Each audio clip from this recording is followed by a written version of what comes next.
Good afternoon. It's Friday, the 5th of August, 2016, a little bit after 1 o'clock, I'm afraid. We just had some technical difficulties there, but very pleased to say back online.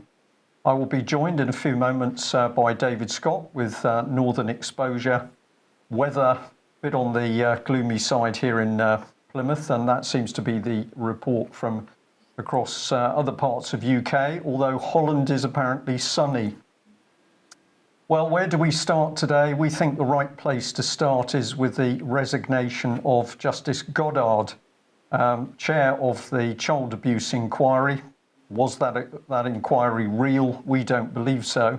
But we also think it's remarkable that Justice Goddard has resigned within a few days of that very brave police whistleblower exposing exactly what has been happening to cover up the abuse of children with actions by politicians, police, local authorities, children's services and charities. So I'll just remind people, here is the UK column front page with the Dispatch's interview. If you haven't heard this interview, you need to hear it, because this man has literally put his life at risk to speak out about the engine which is driving British politics, and that engine is child abuse. We've got an open letter to the policing minister, Mr. Lewis, is featured there, centre screen. We have had no response from this gentleman at all, no response, no interest to the fact that Metropolitan Police officers are putting their lives on the line to reveal the cover-up of child abuse. So there we are, the lady has stepped down, and as we're going to see and discuss with David Scott, there has been an extraordinary exchange of letters, and already people are asking what is it the exact truth about this lady. So here is one of her better statements. She said that she's found the job a bit of a struggle, and she's missed her beloved family in New Zealand. So this is yet another chairman who has resigned from the child abuse inquiry, and we're led to believe that this supposedly highly intelligent judge didn't really know what she was getting into. She didn't really understand the law in UK. It was all a little bit of a struggle on a mere £360,000 a year plus 110,000 allowances. And she's going to spend a bit more time with her family. She said that she thought long and hard before taking on the crucial role, and this included careful top-level talks with senior legal and political officials, both in Britain and New Zealand. Well, of course, the only thing is that the British public certainly weren't told what was discussed in those closed-door discussions. Was it how tight her terms of reference was? Was it the sensitive issues that she shouldn't go near? We don't know, because everything about this inquiry has been secretive. And at this point, we better bring in the new Home Secretary, Amber Rudd. She says, "I know that this will have been a difficult decision for you to make and something you will have carefully considered. I was sorry to receive your letter, but I accept your decision." Now, we will be having a look at the letters in a minute because they're really extraordinary. But before we move on to Theresa May and her role in this sad affair, David, let's bring you in. What is your feeling about the sudden resignation of Justice Goddard? My initial reaction was one of actually I laughed, because it was so desperate. There was such a failure to investigate, such a failure to satisfy the demands for justice in this country, and such a transparent attempt to cover up what was going on with the previous two appointments to that post, to have within a year this lead of the inquiry throwing up her hands and saying life is too difficult. It's almost funny. It's ridiculous is what it is. Surely she knew when she took this on what she was taking on. She was taking on a life-defining challenge. If it's not a life-defining challenge, what is she there for? What does she think she's doing? And yet, after a year, she's off. I'm convinced we're not being told anything like the whole story here, Brian. I think there's much, much more to discover, and hopefully we will. Well, I completely agree with that. As we're going to see, there are other people saying there's something that smells about this whole affair. But I'd like to just bring in Theresa May because, of course, she had the authority as Home Secretary and now she's got extra authority as the Prime Minister. And this quote was pointed out to us, and I'll give you the significance in a minute, but she said, "When I stood in Downing Street as Prime Minister for the first time last month, I said I believe in a country that works for everyone, whoever we are and wherever we're from," to which I've added, except child abuse victims, of course. So this lady was the lady who had all of the dirty dealings of setting up this inquiry. They claimed it was independent. UK column proved that wasn't, and we'll recap on a bit of that. But I'd like to thank our viewer who emailed in to highlight the fact that Theresa May had been standing up for the gay community, but she simply doesn't want to stand up and tell the truth about people who are abusing children. So we've got to ask ourselves, why the split personality when it comes to the abuse of children? Why? Well, I think the answer is becoming increasingly clear that child abuse is the means by which politicians and senior members of the government are blackmailed in order to carry out the agenda of other malicious persons. And we now know for a fact, due to the testimony of our Met Police man and indeed other policemen and women, that senior levels of the police, including the Met Police, have been instrumental in that cover-up of the abuse. So if we just remind ourselves of what Ms. Goddard was supposed to do, she said her terms of reference were to consider the extent to which state and non-state institutions have failed in their duty of care to protect children from sexual abuse and exploitation in England and Wales. Now, what is interesting about this, of course, is that when you actually analyse what her inquiry was supposed to do, it was described as a probe. It was described as a little bit of a discussion because apparently there's been some naughty people abusing children, and it's important that we see what mistakes were made and we learn from those mistakes and we move on. What of course the inquiry was not and is not is a proper criminal investigation. So was it to achieve a Chilcot type result, millions of words and no tangible action, or is it something deeper than that? David, I have never believed that this inquiry was designed to do anything to bring child abusers to book. I have always believed that this was to bury the truth as deep as possible to protect the government. Is that view too cynical for you, or can you add to it? No, it's exactly the view we had of the Scottish inquiry when it was set up, because we saw the terms of reference. They were far too narrow. It was doomed to failure. And in Scotland, it appears that the people they appointed would not countenance that failure and would not put up with the controlling hand of the Scottish state. And therefore, they felt they had to resign, and they did so with immediate effect.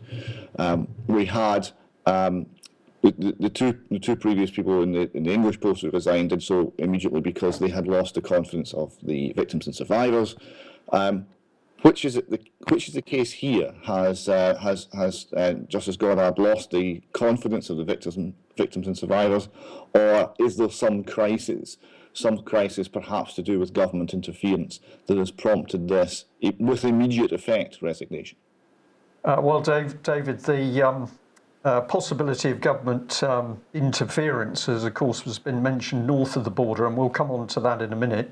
But you kindly pointed us at her actual resignation statement, which we'll bring up on screen. People can find this by Googling it quite easily. We've taken this edition from New Zealand Newswire, but it's readily available in other places. I will do my best to read it. I'm struggling a little bit here because part of the text is small for me as well. Let's see what we can do. She said, I announce with regret my decision to resign as chair of the independent inquiry into child sexual abuse, effective from today. When I was first approached through the British High Commission in Wellington in late 2014 and asked to consider taking up the role, I had to think long and hard about it. After carefully discussing the matter with the Home Secretary and her officials and seeking the counsel of those people in New Zealand whose opinion mattered to me, I decided that I should undertake the role given my relevant experience and track record in the area. It was, however, an incredibly difficult step to take, as it meant relinquishing my career in New Zealand and leaving behind my beloved family. The conduct of any public inquiry is not an easy task, let alone one of the magnitude of this. Compounding the many difficulties was its legacy of failure, which has been very hard to shake off, and with hindsight it would have been better to have started completely afresh. While it has been a struggle in many respects, I'm confident there have been achievements and some very real gains for victims and survivors of institutional child sexual abuse in getting their voices heard. I have nothing but the greatest respect for the victims and survivors and have particularly enjoyed working with the victims and survivors consultative panel which I established. So there we are. She says she considered it very carefully in the beginning. She felt she was well qualified to take the job. She then arrives in UK. She swallows roughly £500,000. Then she decides she doesn't really understand the English law. She needs a bit of help.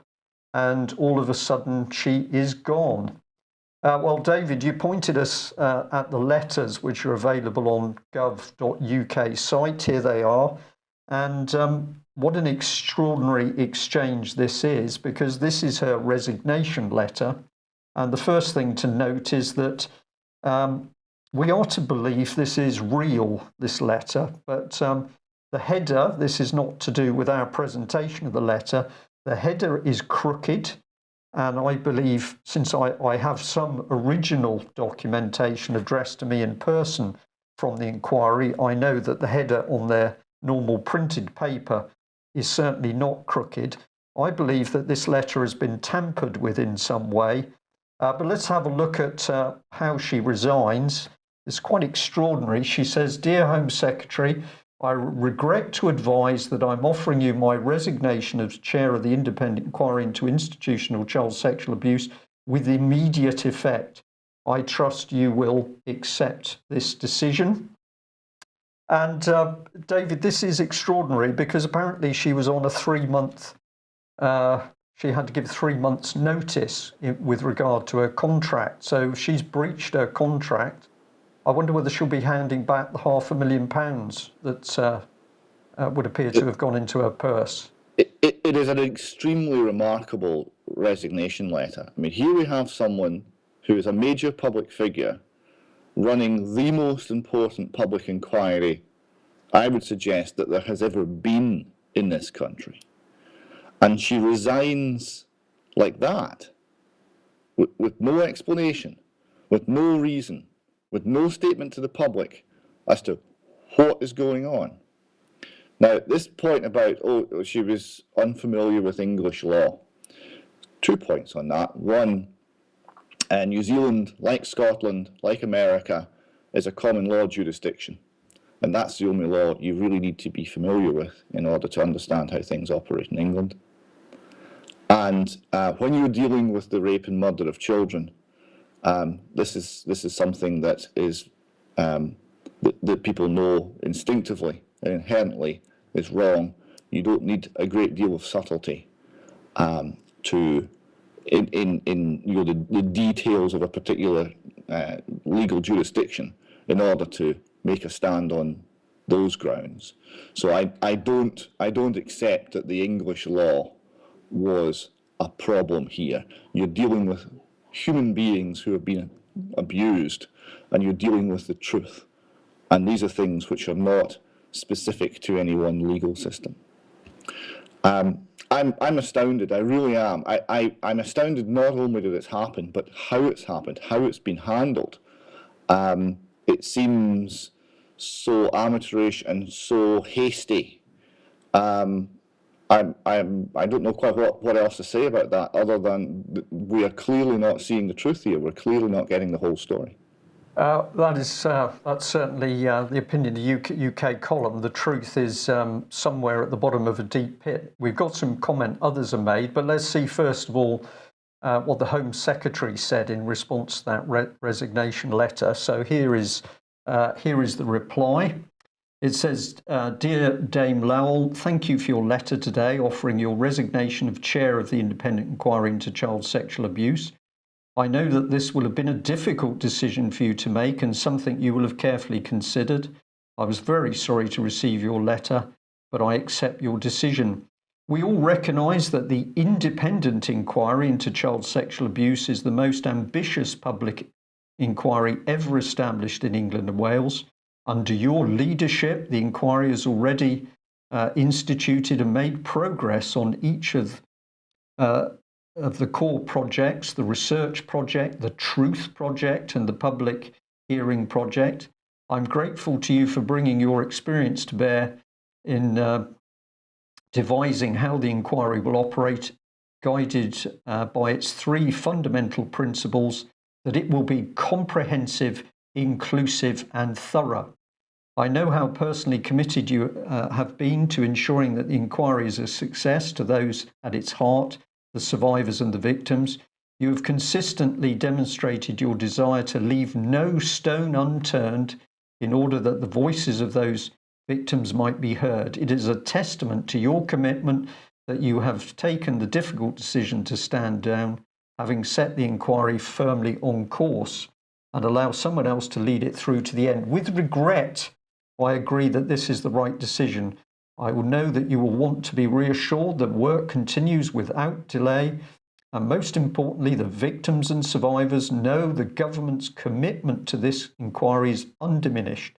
I want to be absolutely clear. The success of this inquiry remains an absolute priority for the government. I'm determined to keep the process on track, and I'm taking immediate steps to appoint a new chair as soon as possible. I will, of course, consult with victims and survivors groups before making a public announcement about the appointment.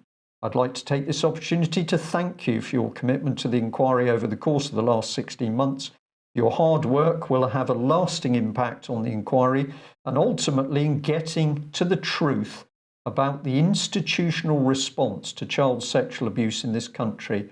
Of that you can take pride. With my thanks and very best wishes for your future endeavours."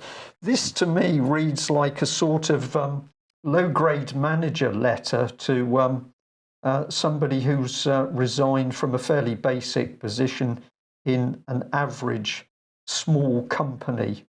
It's overstated, glowing praise, which is inappropriate.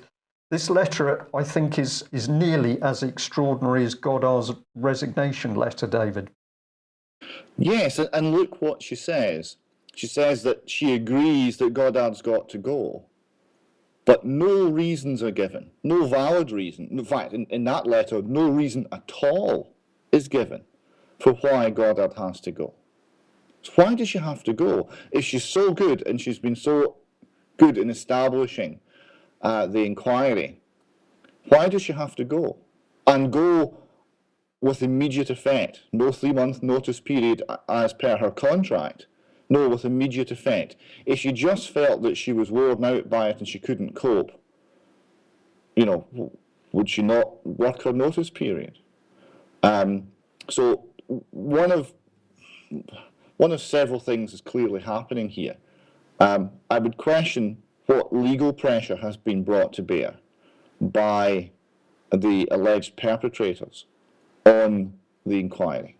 I would question what political pressure has been brought to bear by the friends of the alleged perpetrators on the inquiry. David, as you're saying that, sorry to interject, as you're saying that, let's help that process along, because you were keen to remind our viewers and listeners today of the resignation in Scotland of Ms. O'Brien. Here she is. with her colleague, Professor Lamb, who also resigned. And of course, what she said is she could no longer carry on chairing the independent Scottish child abuse inquiry because of government interference.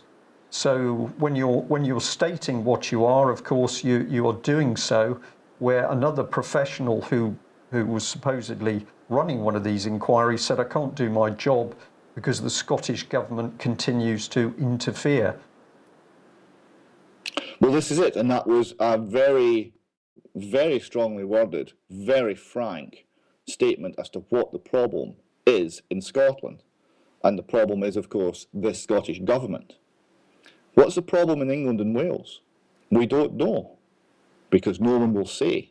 But that's the essential information that you need to have. David, I wonder whether this lady, even if we say she was brought in order to do a fairly delicate job for the government of getting some of the truth to the surface, but keeping a lid on what was really happening, she's leaving it, to me, in a big hurry. And normally when people do that, they've been warned off, they've been frightened. She's mentioning her beloved family. I just wonder whether somebody has actually threatened her. We know from whistleblowers in the police, whether it's in the Metropolitan Police or other police forces around the country, that when people start to dig into this very high-level child abuse, the threats start. Could it be that Justice Goddard has actually had somebody whisper in her ear that, well, you're okay, dear, but we're not so sure about your family? Well, it's distinctly possible. And again, we need to know why the haste, why the undue haste. So yes, she could have been threatened. Another possible explanation is that the dam on this is about to burst, and she doesn't want to be in post when it happens. Indeed. Now, you picked up on this tweet, I think it is, by Mr. Joshua Rosenberg. And the key bit down here, I'll let you explain it, but I'll just bring in the arrow. He says, maybe I'm reading too much into it, but I think that a resignation letter, though printed on the inquiry team's letterhead, may have been drafted and typed for her by the Home Office. And he's picking up on the use of the letters QC. You were quite taken by this gentleman because he's a QC himself, so he should know what he's talking about, and he's smelling a rat. Yes, and he's taking the view. Now, he's quite an insider. He works for the BBC. He's got 30 years' experience in legal matters, and he is somewhat of an establishment voice. But he's taking the view that she was forced out because the government did not think they were getting their money's worth in terms of reassuring the public. Now, the bottom line here is, if the public find out quickly what has actually been going on in Westminster and in the political establishment all around the country, including Scotland, then the likely outcome would be this country would be ungovernable by the people who currently govern it. I wouldn't be at all surprised if Westminster was burned to the ground, because the rage would be so intense, because what has been going on has been, that degree of severity. Now, if the government require that information to be stage managed in a certain way, and they don't think that she's doing the job, well, that would be an explanation as to why she had to go, because the government has decided you're out. So she's been fired, she's been pushed. And that's Mr. Rosenberg's take on it. She's been pushed. She's not really resigned at all. Right. The issues you raise there, of course, are absolutely correct. What we are looking at is the distinct possibility now that by the scale of the child abuse, the fact that it's run through our political system, the highest levels of the civil service, and of course we've had the security services implicated in a number of cases, cover-ups, whether it's been in Northern Ireland or it's been around Westminster. So the security services, who should be bringing criminal activity to light, they've been burying it. We end up with the fact that the public learns for the first time that it's being governed by a criminal elite in Westminster who are prepared to cover up the abuse of children. And this means that, of course, they can be trusted on no policy whatsoever. Well, let's just have a look at this comment, which I picked up from the internet. I found it very interesting. It's from Kids for Cash UK, and they say, did the Times run a cover-up operation after a tip-off on Goddard's resignation? Now, I don't fully understand the background of this, but I think it's connected to the fact that she should have given 3 months' notice. Something was brewing. We had little indications of that earlier in the week, but somebody here saying that the Times actually knew more, but they've been helping to smooth the waters. Do you know anything about this one, or should we just leave it for our audience to investigate? No, I don't know anything about that particular one. I would point out one tweet that I did spot was from John Mann, the MP who has campaigned so bravely to bring the child sexual abuse scandal and the Westminster role in it to the public's attention and to give some degree of voice to the victims. He tweeted out that this is a disaster for the victims and survivors, and that the only appropriate course of action is to recall Parliament. I would comment simply that if we had a Parliament that was worthy of the name, then that is exactly what would happen. But I fear that there are far too few like John Mann who actually care. Well, that does seem to be true, David, and of course we haven't had any response from the previous policing minister or the present incumbent. So despite open letters to Mr. Lewis asking what he was going to do to protect the police whistleblower, a stony silence. But you did pick up on this lady, Barbara Hewson, because she has been speaking out for quite a while, saying that everything to do with the abuse is complete nonsense, that there are no nasty people in high places. But you picked up on a couple of her tweets. I'll see if I can read this one out. It says, "Oh dear, CSA conspiraloons don't know what to do now Goddard has resigned. Maybe this shows just how toxic their obsession with the past is." We had this one, BBC News, Dame Lowell Goddard resigns, letter in full. According to Hewson, this means the so-called inquiry is a total waste of time. She's happy to forward that one on. And then we've got reality is inquiry was based on a moral panic whipped by opportunist survivor groups and ambulance chasing lawyers. So this lady is very interesting in her vociferous support for those poor people who've been accused of abuse. Yes, she's a very interesting lady in lots of ways, with very interesting links and very interesting beliefs. We'll maybe come back and look at more on that later. But the point that's really worth taking away from that is here you have a professional opponent of the victims and survivors of child sexual abuse, a professional apologist for the perpetrators of child sexual abuse. And what is she saying? She's saying, oh, that the inquiry is in disarray because there's nothing there. And in fact, the truth is the inquiry is in disarray because there is so much there that the level of evidence is overwhelming. The best explanation seems to be it is overwhelmed in one way or another, Ms. Goddard. And it's certainly not an absence of evidence and an absence of cases to answer that is afflicting this inquiry. Yeah.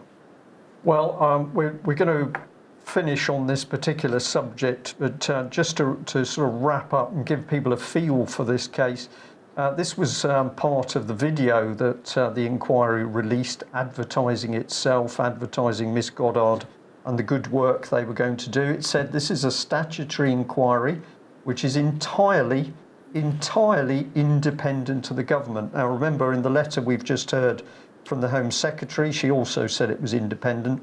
But we pointed out that a senior gentleman from the Home Office, John O'Brien, Home Office Director for Safeguarding, He said that the Child Sexual Abuse Inquiry Liaison Team sit within the Safeguarding Directorate within the Home Office, is currently led by Helen Griffiths and Cheryl Mendes. The team is there to support the Home Secretary in the process of appointing a chairman, ensuring that she's taken on the views of survivors in doing so. The team is also the link between the Home Office and the inquiry. So we just simply pointed out that if you looked at what was being presented as independent, it absolutely wasn't. The inquiry was fully embedded in the Home Office, controlled by the Home Office, and this makes it much easier to see that Ms. Goddard can well have been just sacked by the Home Office, maybe for being too diligent.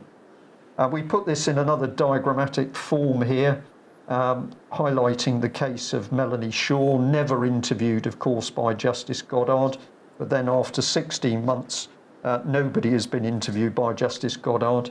But what we pointed out is that Goddard was buried in a ring of steel. She had Home Secretary staff around her.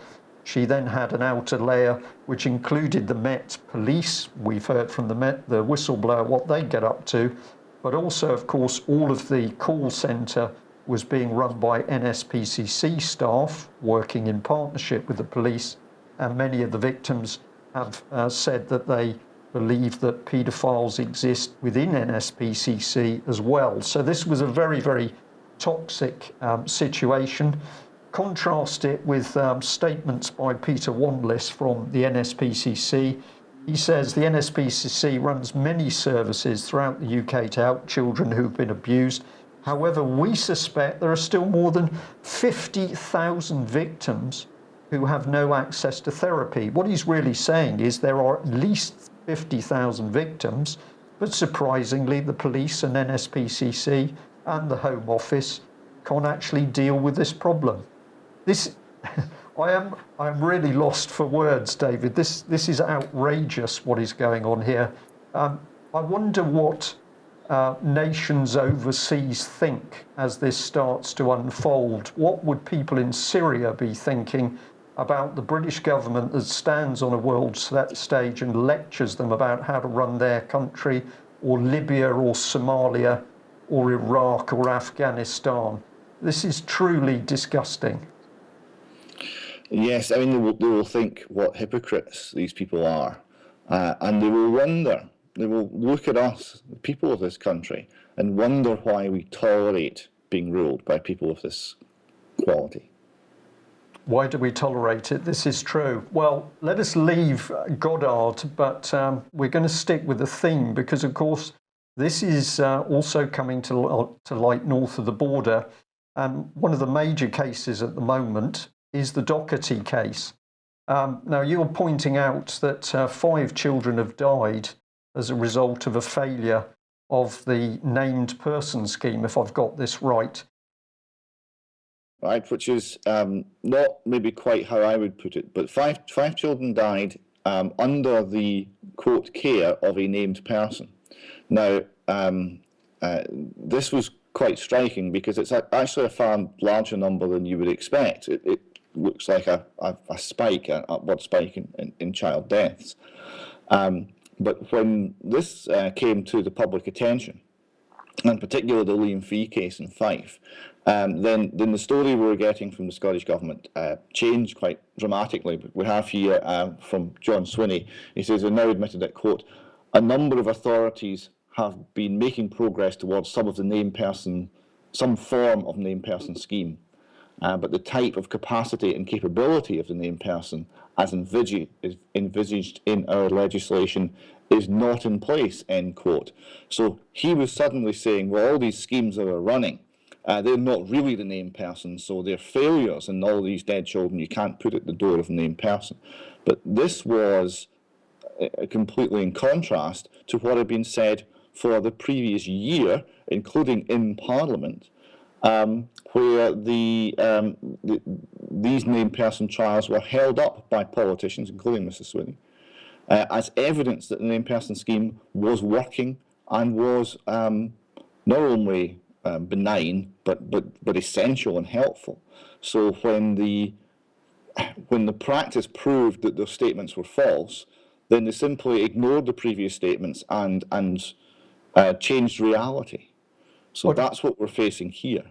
David, in this Express article, which we should be able to just pop up, we've got pretty black and white headline: exposed, why were children allowed to die? The shame of Sturgeon's named person policy. It's very interesting to see how this is now starting to be pulled apart by the press and media.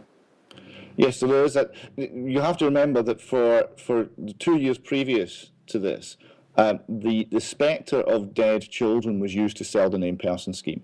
Anyone who opposed the named person scheme on the grounds that it's illiberal and an unnecessary intervention in family life by an overpowerful and underskilled state was told, you're putting lives. Actually, we had a government minister here go on national television and say that to oppose this scheme means you're putting children's lives at risk. That's what they said. They pointed at baby P and said, we're trying to stop this. Now, we then had those schemes going in, or the very closest approximation that the local authorities could make to the schemes, going in all around the country, and it manifestly has not worked. Now, there's no apology, there's no recognising of failure. There's nothing, there's just, we must press ahead, more of the same. That's what we get all of the time. There's an agenda at work, and reality is not allowed to derail the political agenda. Okay, now we've got good news here because, of course, the named person, no to named person initiative in Scotland has been producing some really good results. And this is from the website. And of course, the key bit is there's part of the judgment in the Supreme Court where the wise judges in this case said the first thing that a totalitarian regime tries to do is get at the children to distance them from the subversive varied influences of their families and indoctrinate them in their rulers' view of the world. Within limits, families must be left to bring up their children in their own way. This was a pretty powerful statement, and for the Supreme Court to put that in that judgment is remarkable. Okay, now I've got some of the other documents that have been circulating, so I know unfortunately you're not able to see what's coming up on screen, so I'll do my best to explain and then we'll get some comment from you. But we've got Liberty here. This is Nicola Sturgeon. The Scottish Government will defend the Human Rights Act for all. If you weaken human rights protections, and this is contrary to how things are sometimes portrayed, you're not striking a blow at judges in Strasbourg, lawyers in London, or politicians in Scotland. You're striking instead at the poor, the vulnerable, and the dispossessed. If I could comment on that as we go along. This is Liberty now. We covered this at the time. We covered the rampant hypocrisy of this at the time because they were standing in a hall dedicated to a rent strike leader in Glasgow, and rent control was introduced on the basis of that, and that was the reason that the Glasgow, I remember, was a sea of rubble. But they were ignoring that, and they were standing in this hall dedicated to the rent strike leader. And Nicola Sturgeon was making this speech, and she was applauded, lauded by Liberty. Here at last we have a politician who's standing up for truth and liberty. Now, this was at the time the named person scheme was going through. Did Liberty oppose it? No. Did Liberty even notice that it breached Article 8 of the European Convention on Human Rights? Apparently not. And since the Supreme Court have come back with that judgment, what has Liberty said? Nothing. Now, in that article, they say that they will be watching the Scottish Government to make sure that they're as good as their words. Well, they're not watching very carefully. Okay, and am I right in saying this is the very same Liberty that Shami Chakrabarti has now been put forward to become a member of the Lords? Yes, that was Liberty. At the time, Shami Chakrabarti was the leader of Liberty at that time. She was the one who was personally praising Nicola Sturgeon. It was, a girls' club, and they were praising one another. And, she's now got a seat in the Lords. Okay, so, I might be able to pull a picture of her up in a minute. Now, you had some comments here from the Supreme Court itself. This was basically part of the judgment to appeal. Can you tell us about this one? The Supreme... This is just to reiterate what the judgment actually was. The judgment is that the Article 4, Section 4 of the Children and Young People's Act is not compatible with the European Convention on Human Rights. It breaches the right to family privacy, and private family life, and it is therefore out with the competency of the Scottish Government to pass any such legislation, which means it is stopped. The Scottish Government have to rewrite or remove the offending, defective piece of legislation. So it's just, there's been a lot of chit-chat north of the border, where you have ministers such as John Swinney standing up and saying, "Oh, this is just a technicality, it's just a tweak," and it's nothing of the sort. It's absolutely fundamental, okay. And it is a real groundbreaking moment, and it's just worth pointing that out one more time. Okay, thank you for that. Now we have a Mr. Scott who's making comment. It gets confusing sometimes, the number of Scots there are in Scotland. So which Mr. Scott is this? SNP frontbenchers laughed at MSPs who raised concerns over the legality of the policy in June.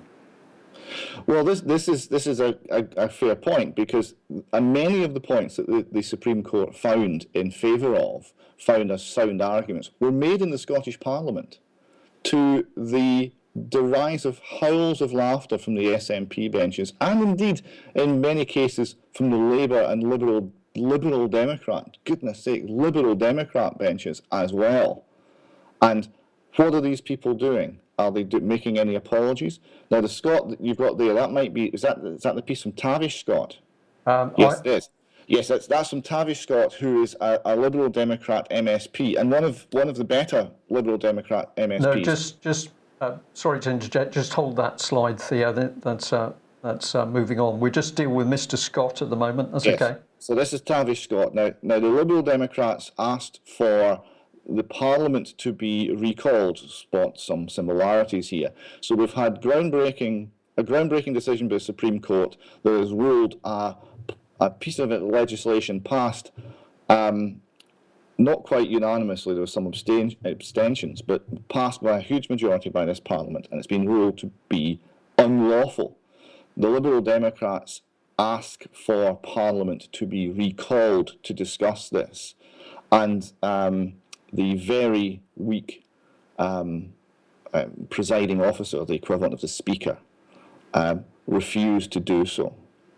So we don't have a Parliament that's actually addressing the issues here. Just as in Westminster with the child sexual abuse scandal, I suspect there will be no recall of Parliament to discuss this. They will discuss war, they will discuss one or two other things in the summer holidays, but they will not discuss protecting our children. Okay, and you mentioned Mr. Swinney a few moments ago, and we've got another piece of text here where it says John Swinney is discussing the next steps and making plans with senior figures, but there's only 38 days left to rewrite the legislation. And your point is they are not going to make it in that time scale. Is that correct? Well, I don't think they'll make it in any time scale, because this is a completely fundamental failure on the part of the Scottish Government to appreciate that they've breached human rights. Now, remember, these are human rights. These are rights passed by a statute. These are rights given to us by government. So they've breached those rights. That's before you even get to the God-given inalienable rights, which are the rights to protect us from government. They've marched all over those a long time ago. Right. So the idea that this can be technically adjusted and put back in a few weeks or a few months, back into place and imposed on the Scottish people is ridiculous. It's now a completely toxic brand. Legalities aside, the people of Scotland will not accept this. Right? They realise it's been spotted for what it is, which is totalitarianism. That's why the Supreme Court put that clause in their judgment. It's totalitarianism. And I would point out that the SNP and Scottish Government response to this was, they only mentioned totalitarianism to explain Article 8, the background to Article 8 of the European Convention on Human Rights. The Supreme Court have mentioned Article 8 of the European Convention on Human Rights 93 times in their findings. How many times have they mentioned totalitarian government in their findings, Brian? Once. Okay. Only once, and concerning the named person. Okay, now, just to illustrate how things are going, this is a pretty hard headline, which is basically saying that the state snooper plan will be SNP's poll tax. So somebody's not messing around in this one. Yes, and somebody's a very interesting gentleman, because it's Jim Sillars, who was former deputy leader of the Scottish National Party and memorably won govern from Labour when Labour viewed the Scottish electoral scene as their own personal fiefdom. So here we have somewhat of an elder statesman of the SNP, a man who has been committed his entire life to the politics of an independent Scotland, and he's looking at this and he's saying to his party, "You are mad. You have to be off your heads to be doing this. This will be a millstone." Right. And if you go ahead with it, you will make this an issue and a problem for the rest of this Parliament, and then be punished at the polls. It's your poll tax. It's your poll tax. And he's right. He's absolutely right. Okay, and the other thing, of course, people are saying, pointing a finger at SNP, is that the nationalist agenda has just got out of control. And this article is suggesting that there's a big drive at the moment, if I've got this right, to get a 6 o'clock Scottish news going. Yes. Now, this is a strange proxy fight. We've had this for years in Scotland. You wouldn't believe the number of column inches and arguments we've had in Scotland over whether or not we should have our own 6 o'clock news or share the one from London. Now, the point I'd like to raise with you here on this one is there's a journalist called David Torrance. And we can just bring him up on screen, actually. We've got an image of him. I'll bring this one and also this one here. So he's being reported in Herald Scotland. Yes. So he's a journalist and columnist, and one of the more prominent and thoughtful and interesting journalists and operating in Scotland. He comments on the political scene extensively. He's had to leave Twitter, right? And he's said here why. He said, "Late on Tuesday night, I quit Twitter. And as I said in a valedictory tweet, it's no longer fun, and the personal abuse has begun to penetrate my relatively thick skin." Now, this arose because of the fact that he was not backing a Scottish 6 o'clock news, would you believe? But he comments here, "The usual bile flowed from the usual suspects. That I could cope with, but joining in the blatant misrepresentation of what I had said were a junior Scottish Government minister, a new backbencher, a councillor who works for the First Minister, and ironically the SNP's engagement strategist." So you're seeing here this kind of nasty, vindictive, bile-filled approach is coming from the very heart of the Scottish Government and is making ideas and viewpoints which do not comply with the party line very difficult to hold in Scotland. This is not a good thing. No, indeed. Okay, well, we just end up on the gloomy subject of the state of the pound, and you've chosen this Telegraph report here, "Pound plunges as Bank of England cuts interest rates." We are in for trouble, are we not? Well, here we go. We've got an interest rate cut. We've got a momentous interest rate cut of 0.25%. Oh, do you remember where you were, Brian, when you heard about the 0.25% interest rate cut? Here you have Mark Carney going on and pretending, and it is pretending, that he's under some form of control of what is actually happening here. These people are not in control. There is runaway debt, there's a runaway state. There is no political will to bring either back into some sort of balance. Our country is becoming poorer and weaker as a result. It's just been covered up with money printing and that will eventually be found out, and we'll have to deal with the reality that will then be facing us. And it's reality that will solve this. It is not the political or banking classes who are unable to address the reality of the situation because they believe in myths. They believe in Keynesian myths. They believe in the idea that you can have zero or negative interest rate policy and that will stimulate the economy. Despite how many years have we been trying this same policy? It's not working. They keep trying the same thing. It's not working. That's the definition of insanity, Brian. Yeah, indeed. And we'll just let you comment on this one, your Mises weekends from the Mises Institute, very briefly. So was that the one with... James Grant. It's a Mr. James yes, Grant. yes. It's just an advert. I just urge people to seek out this YouTube video or indeed anything else by Jim Grant. Jim Grant runs a newsletter called Grant's Interest Rate Observer. It speaks extremely intelligently on matters financial. It observes the interest rates even when, as he points out, there are really no interest rates any longer to observe. He speaks from a consistently Austrian, sensible, rational school of thought, and he does not buy the Keynesian myths. It's a real joy to listen to him. Okay, David, as always, thank you very much for joining us. Just in 10 seconds, what is your view as to what is actually going on in this country at the moment? United Kingdom, that is. I'm trying to form that coherent view. There is a great deal of evil. There is a great deal of selling out. What there is not is the rule of law. The thing that's striking me most consistently in everything we do is nobody any longer seems to understand what law means, what truth means, and what justice means. We're seeing it in Police Scotland, we're seeing it in the political classes.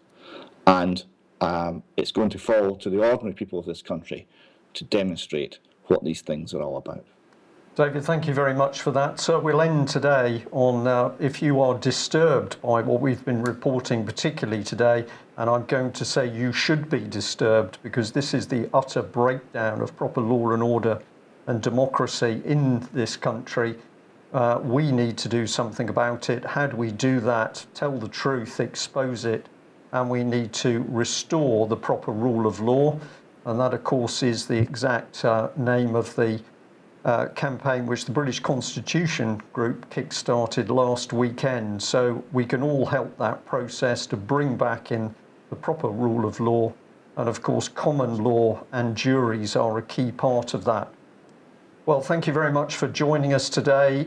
If you would like one, we have now got our orders of UK Column T-shirts in the shop. You can see details of those on the UK Column website.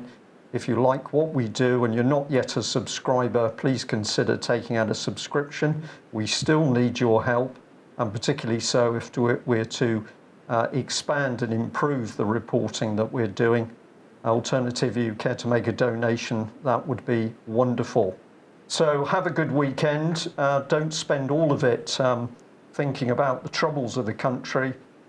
Get out there and enjoy yourself with your families.